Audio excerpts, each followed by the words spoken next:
Last year, we developed and published our very first F1 game for HD consoles and PC. Yeah, we've got a bit of a reputation in gaming, but you'll remember, this was the first game from our new team at Codemasters Birmingham. But what a result.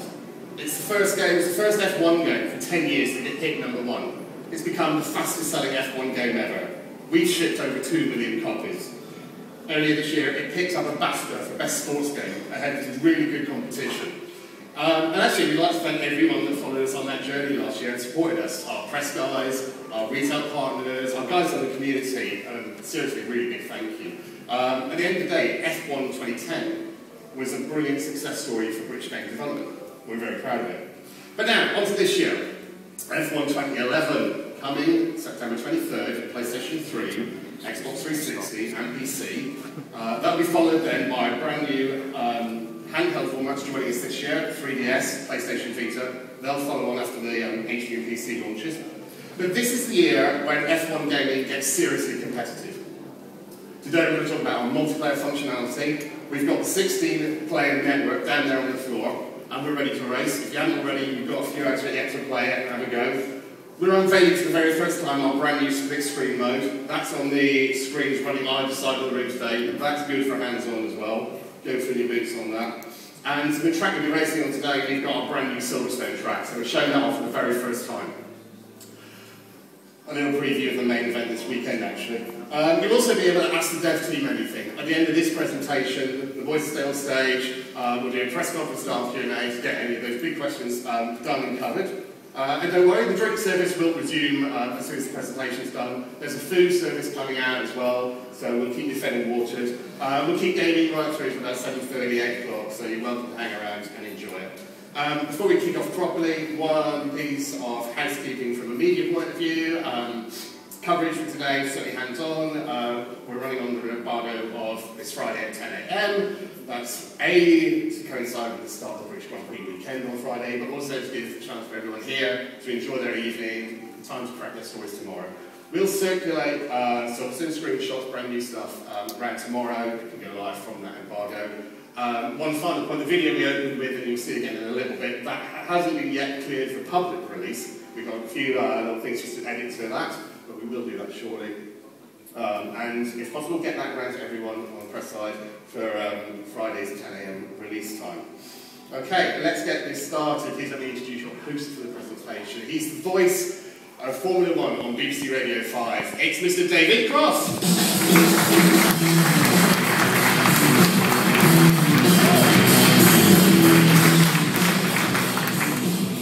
Sorry for getting your name wrong, Especially if you wrote it down. But quite frankly, you wrote this down, and you've got the scrawl of a 2-year-old, which makes me wonder how you ever got the job. And I've got the brain of a 2-year-old, which makes me wonder how I ever got employed in the first place as well. Sorry about that, guys. Welcome along to this event presentation. Are we all okay? Yes. Right, British Grand Prix starts here right now for this weekend. And the first thing I've got to do, because I'm under orders, is take a photo of you lovely people that I can tweet, right? So on the count of 3, I want you all to shout F1 2011, and we'll get the best Twitter picture of the day so far. So 1, 2, 3! F1 2011! That's rubbish. Look, I know they've turned the games off and you can't play the games for a while, but can we do that again, please? Because I kind of want happy people, because it's the best weekend of the year coming up, and it does start now on this Wednesday. So, 1, 2, 3! F1 2011! Magnificent. Thank you very much indeed, and welcome along. As I say, the weekend does start here, because it is British Grand Prix weekend. It's only fitting that we launch, really, to you guys, F1 2011 on what is the highlight of every single driver, commentator and Formula 1 fans' year.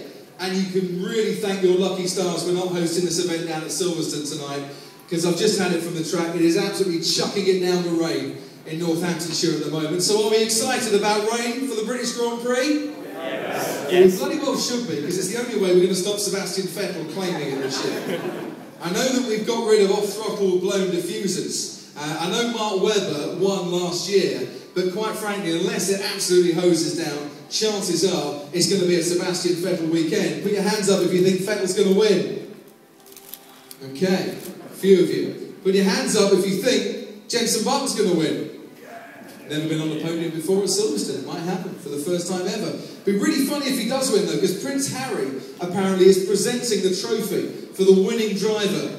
And I just want to be party to the conversation on the podium, where Prince Harry hands over the trophy to Jenson Button, and Jenson Button says, well, thank you very much, Your Highness. How's it going with Florence, then? Because Prince Harry at the moment is going out with Jenson Button's old girlfriend. They can share a few romantic, notes and compare then the gizmo up on the podium. That could be fun. Who thinks Mark Webber, not bad for a number 2, could win this weekend? I'll tell him that when I see him tomorrow. Who thinks Lewis Hamilton might win this weekend? Hang on a minute. Oh yeah, his brother is putting his hand up. Well done, Nicholas Hamilton. Here with us today, ladies and gentlemen. And Nick's going to have a go at the game later. Be warned, he's not bad. He even beat Lewis on F1 2010 last year when the BBC did a feature with the boys out at Spa. And a lucky selection of you can all take part in a race that involves Nick, and involves some of the guys from Codemasters, involves me, and I'm absolutely bursting to crash into as many cars in the first corner as possible, and involves Anthony Davidson as well. Our tame Formula 1 driver is here this weekend, ladies and gentlemen. A round of applause for Anthony Davidson, still at the back. And he's promised that he won't be racing Le Mans style in our little shootout a little bit later on, which means any of you with German descent are not going to get barged off the track or blocked in any way, shape or form. How it is that one man and one team can alienate a whole nation at Le Mans this year, I just don't know. But that's not going to happen with this F1 2011 game, which is what Codemasters think, and I think you're going to think as well when you've had a play of it, the most competitive Formula 1 game that has ever been produced. But don't take my word for it, it's always a bit tough when I'm on there. Please welcome to the stage, from Codemasters, the Chief Game Designer, Steve Hood, and the Senior Producer, Paul Geel.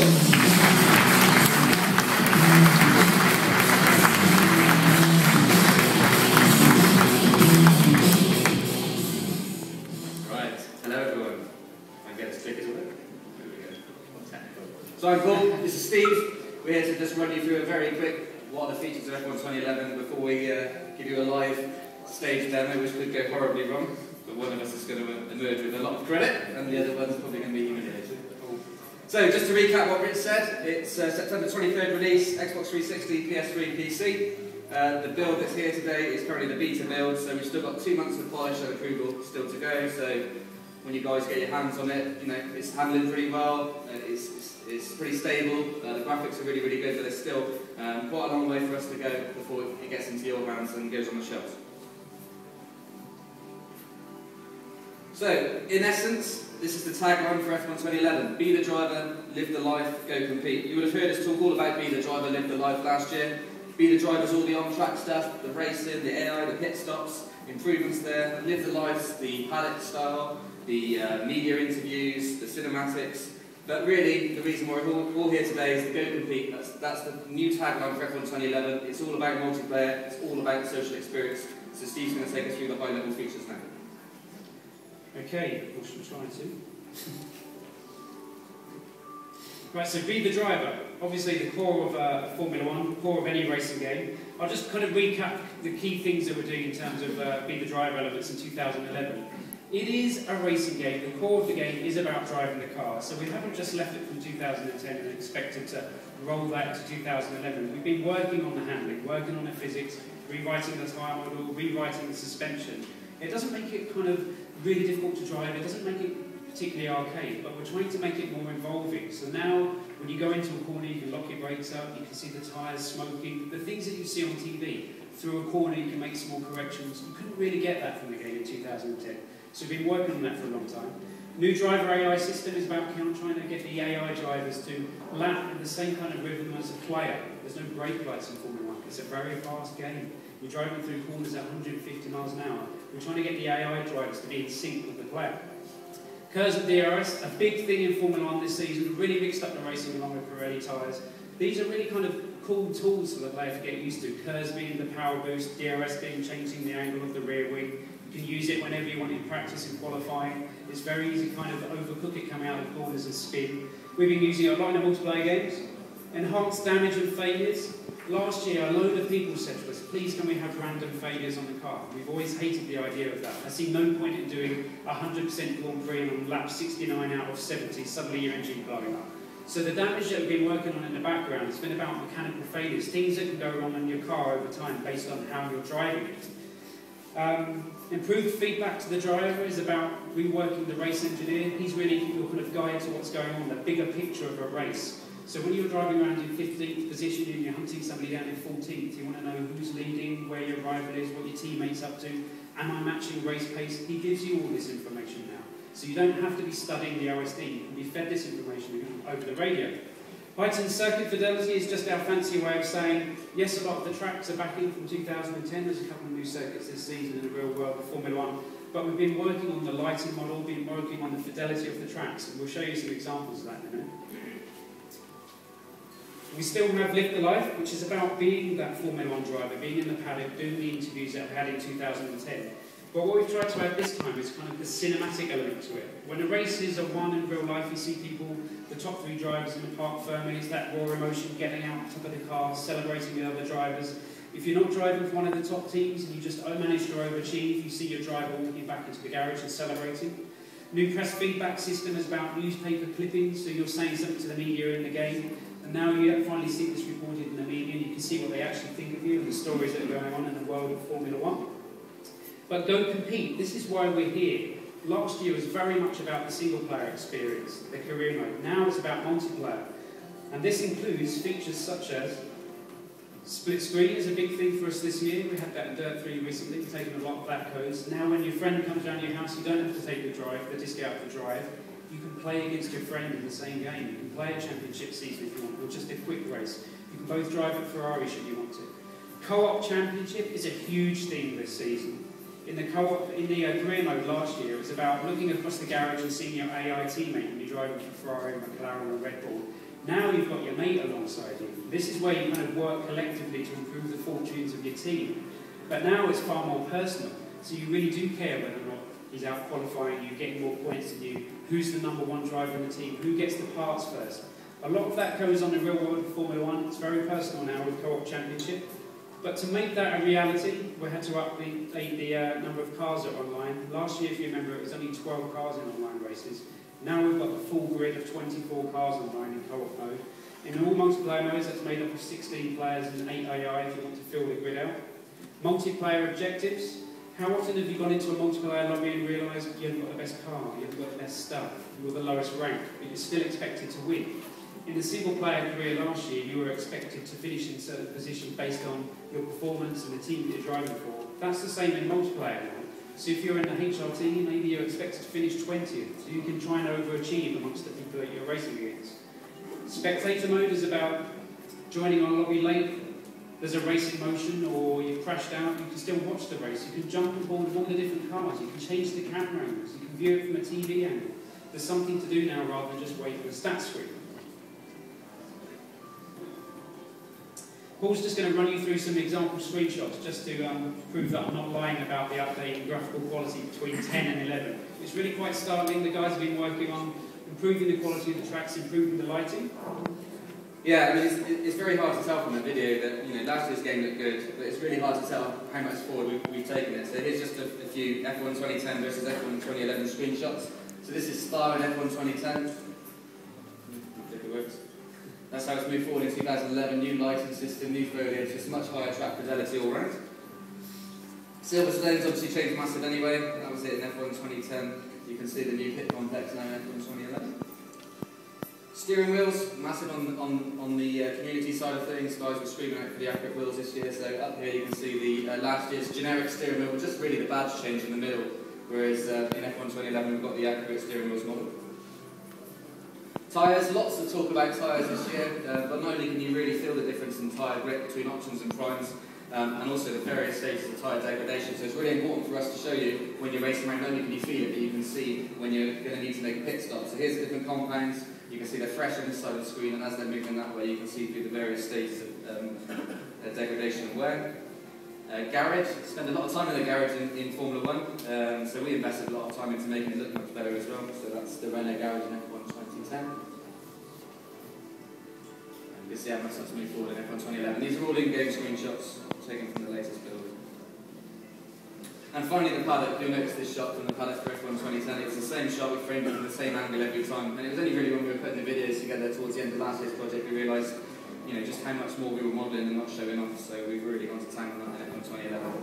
And here's the paddock. You really start to feel like you're transitioning around the play in addition to the press clippings that Steve said earlier. That's a sense of time progressing.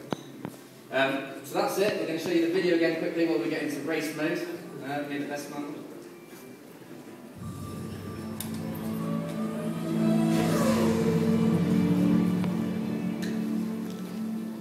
Racing, boys. We're going to try to.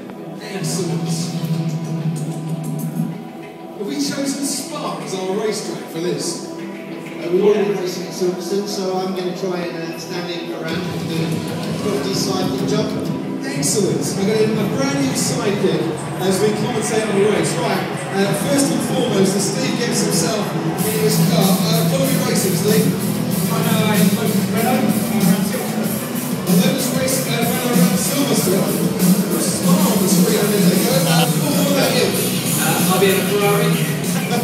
So Paul is obviously the more senior of the guys from Codemasters here because he's bagged the Ferrari.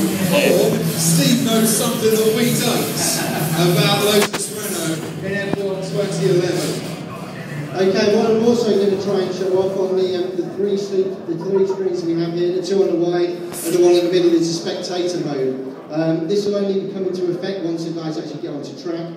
So we might miss the first two corners, but then we should see the rest of the race from spectator mode. Alternatively, you can actually watch on Paul and Steve's screens as well.